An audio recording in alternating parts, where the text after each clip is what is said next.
Hello. I'm Gabriel Chacon. So my presentation is Understanding the Jungian Unconscious, a guide to individualization.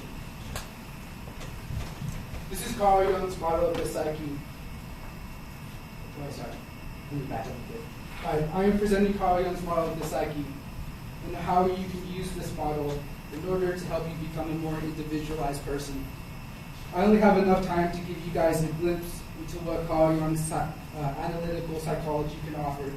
So that's why I chose to present his most practical theory, the process of individualization. See, this isn't meant to be an objective model of the human psyche, because arguably there is no way to map the depths of who you are as a human being. Rather, it's better to conceptualize this as a way to access your unconscious mind in order to bring it into conscious awareness. And ultimately, that's what individualization is, the process of accessing your unconscious mind in order to find your innermost uniqueness and to become a more indivisible unity, or to find wholeness in the personality. The first part of the Jungian psyche is the personal unconscious. This consists of memories, thoughts, ideas, which isn't held in conscious mind at this moment because it either has been repressed or forgotten. The second part here is the collective unconscious. This idea of a collective unconscious is what makes Jung's theories so unique compared to the other psychoanalytic thinkers of his time. Jung believed that as a result of evolution, there is an inherited part of your psyche which all humans share. The collective unconscious developed after eons of cultural imagery and experiences. In other words, it developed after millions of years of subjective experiences from your ancestors, which created the structure of your mind. Jung believed that the collective unconscious could be used as a source of intuition and creativity, and in a therapeutic sense, the collective unconscious can be used as a source of healing. The collective unconscious is what Jung believes to be the source of the archetypes. This center area here is where we find the Jungian archetypes. Jung writes in the structure and dynamic of the psyche, archetypes are living systems of reactions and aptitudes that determine the individual's life in invisible ways. Mary Louise von Franz wrote in Archetypal Dimensions of the Psyche, the archetypes are inherited dispositions which cause us to react in the typical way to basic human problems, inner or outer. Just as we react with instincts such as hunger and fear, there are universal patterns which we react with in more complex situations. These universal patterns are what Jung called the archetypes. They are the forms that lead our instincts to assume and create a set pattern of behavior which is common to all of humanity. Jung believed that in the process of individualization, there are four major archetypes which we encounter. First is the persona, second is the shadow, third is the anima animus, and then finally is the self. The first archetype is the persona. This is the social mask we wear, which represents who the individual wishes the world to see them as, or the social role we play. Putting on a persona isn't necessarily harmful to the development of your consciousness. In fact, it is essential for social engagements. This helps show people that we are trustworthy and civilized. The issue comes from over-identification with the persona. When we start to believe that the entirety of your personality is the social mask we put forth to the world. Take, for example, someone who puts on a persona of a moral or nice or agreeable person. I'm not saying there's anything wrong with this, of course, but Jung would argue that the problem with this comes from when the person doesn't believe that they have a shred of aggression or anger within themselves. This can cause the person to become pathological because they are lying and being deceitful, and they are repressing all their uncomfortable thoughts. This is where the second personal archetype comes to play, the shadow. The shadow is a part of your personality which you despise or wish that you weren't, or anything not realized by consciousness. This could be flaws, weaknesses, limitations, self-hatred, inner evil, selfishness, aggression, malevolence, and countless other undesirable traits. Any unacceptable quality which a human is capable of possessing is to be found in the shadow. Throughout our lives, we are taught this notion of good and evil. We are supposed to embody what is considered to be good, and we are supposed to repress any evil or aggressive elements of our personalities. The problem is that we may suppress our inner authenticity in order to maintain our personas. Our creativity, spontaneity, and even our assertiveness can be found in the shadow. Jung believed that we project our shadows onto others. All those despicable characteristics that so many despise in others is to be found in the shadow. Now think of the most reprehensible person you can imagine. Maybe it's their selfishness, their ignorance, or their arrogance. But that despicable person you just imagine in your head, that is your shadow. For a practicing Jungian therapist, the integration of the shadow is pinnacle to the psychological maturity of their patients. Now, this doesn't mean repressing, incriminating, or disassociating yourself from the negative aspects of your personality. Rather, it is a process of developing a compassionate, aware, and honest understanding of your own darker side. The benefits of integrating your shadow are psychological maturity, better relationships, because if you can acknowledge and accept your own darker half, then it is easier to accept the shadows of others.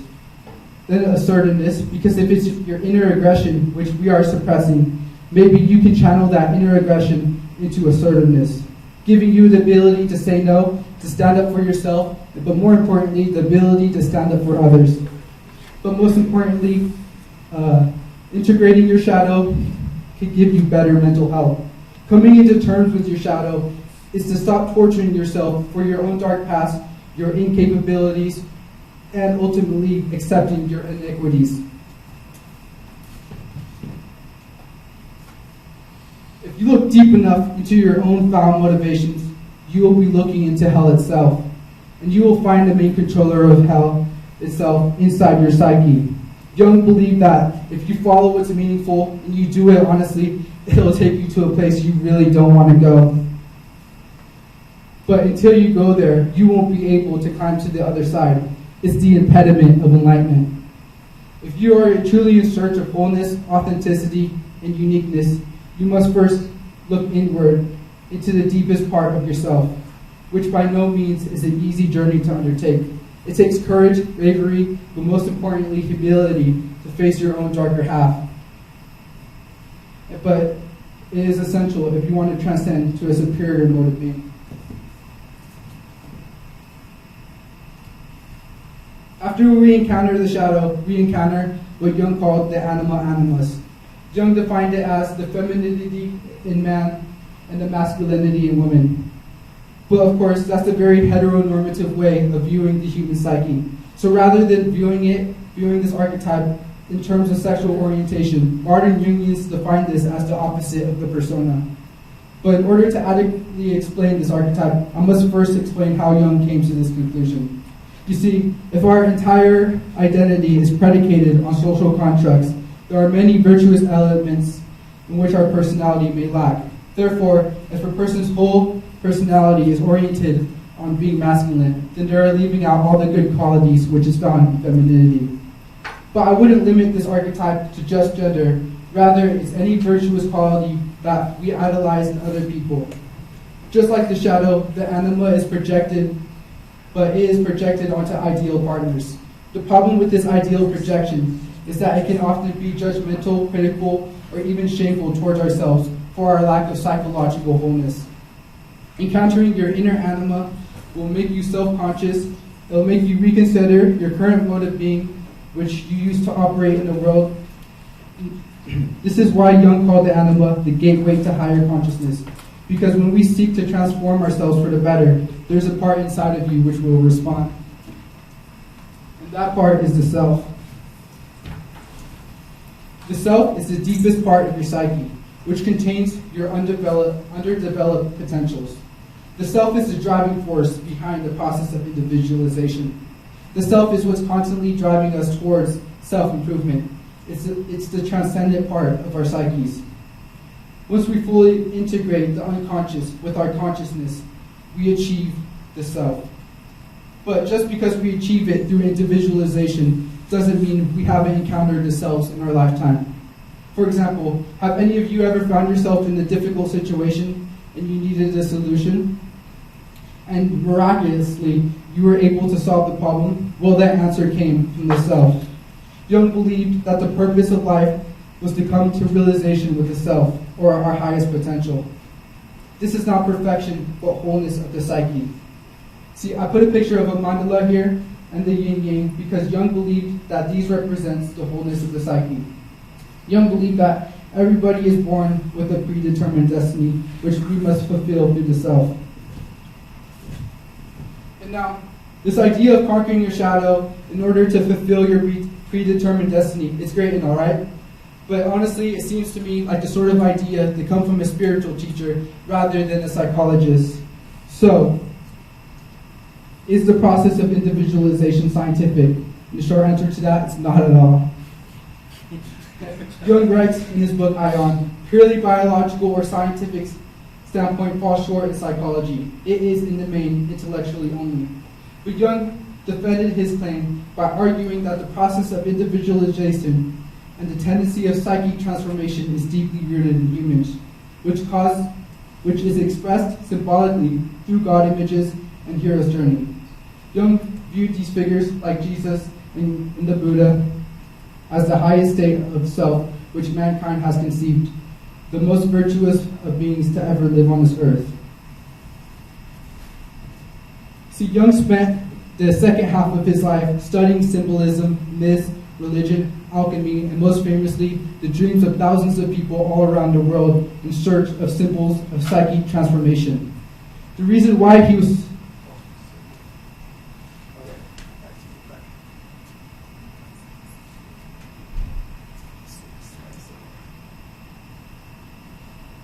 But the reason why that this was so important to Jung is because he had the intention of bringing together psychology and religion. In order to explain why this unification was so important to Jung, I do got to get a bit philosophical, but just bear with me for these last moments. When Friedrich Nietzsche made his famous proclamation that God is dead, Jung was terrified. But not because Jung wanted to indoctrinate everybody into Christian belief, but rather because he argued that humans have always used mythology and religion to reconcile with our psychological burdens. And he thought that religion gave people the capacity to voluntarily face the suffering of the world. But on that same token, he was quite aware of the dogma, of all the blood shed, and all the other issues which religion entails.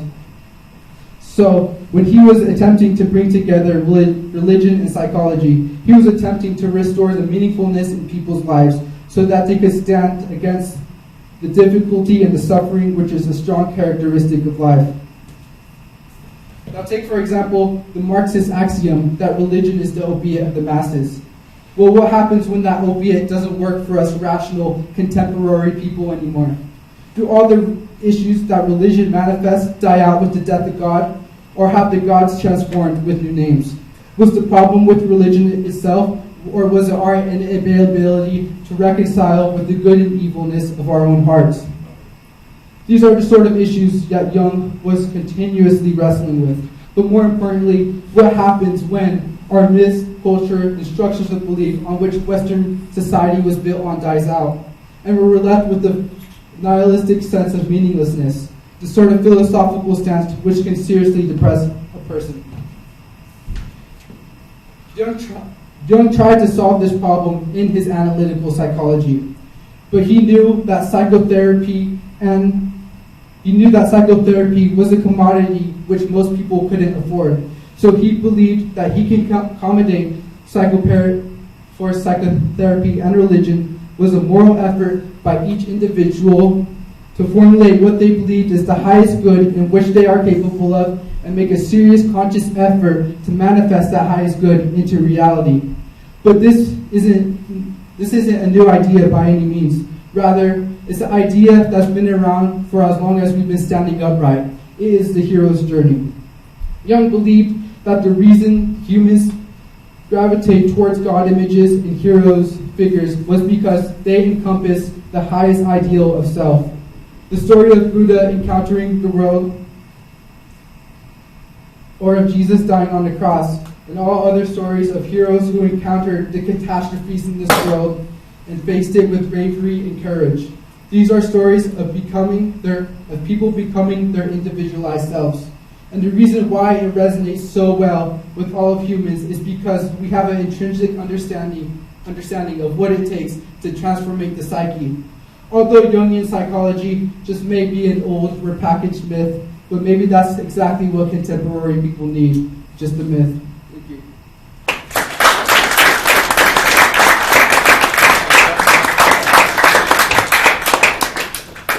We do still have a couple minutes for questions for Gabriel.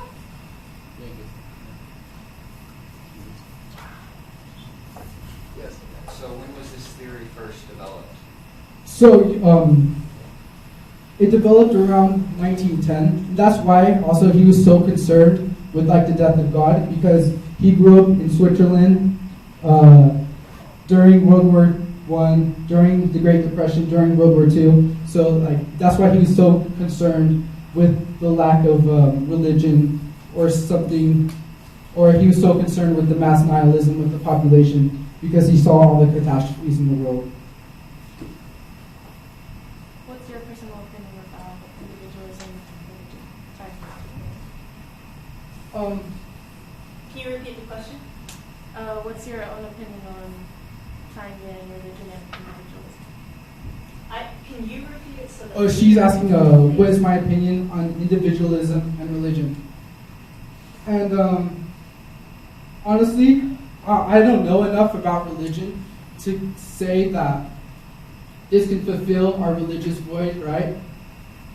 But I feel like human beings, we need something to strive for, to make our lives meaningful, something higher than ourselves, which we can aim towards. So that's ultimately what individualization is. We need some sort of aim, because if we got nothing to live for, it just makes us nihilistic.